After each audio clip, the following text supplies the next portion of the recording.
C'est la fin de la trêve internationale, les joueurs sont de retour en club et donc au PSG pour se remettre en mode Ligue 1 et en mode Ligue des Champions. Alors, comme très souvent, il y a 3 joueurs dont on a beaucoup parlé durant cette trêve, Lionel Messi, Neymar, Kylian Mbappé, le trio offensif de feu du PSG.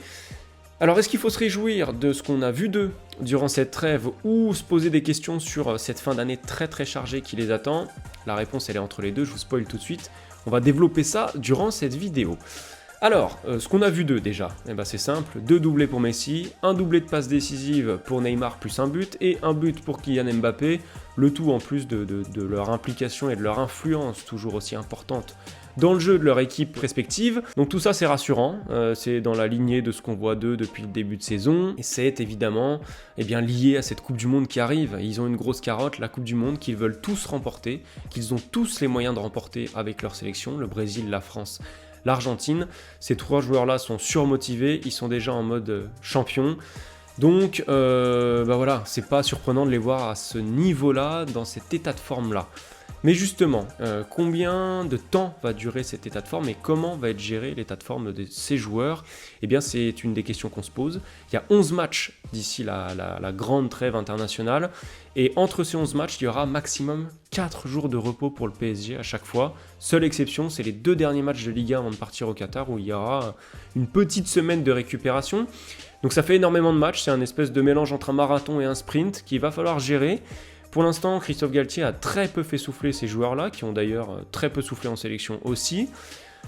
Comment Galtier va inclure Soler, Ekitike et Sarabia, est-ce qu'il va plus les faire jouer ou non?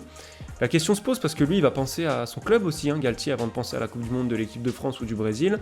Il va penser au choc contre l'OM, au déplacement à Turin, donc est-ce qu'il va beaucoup faire tourner? La question se pose légitimement. Et puis, il y a la gestion du club envers les joueurs et la gestion des joueurs envers eux-mêmes, c'est-à-dire comment ils vont appréhender la Coupe du Monde qui arrive à grands pas. Est-ce qu'ils vont continuer d'être impliqués à fond physiquement au fur et à mesure que les semaines vont avancer? On peut se poser la question, parce qu'il y a toujours cette crainte de blessure avant un grand événement, en particulier pour un joueur comme Neymar, qui a régulièrement raté des événements importants de sa carrière à cause de pépins physiques. Donc tout ça, il va falloir le surveiller.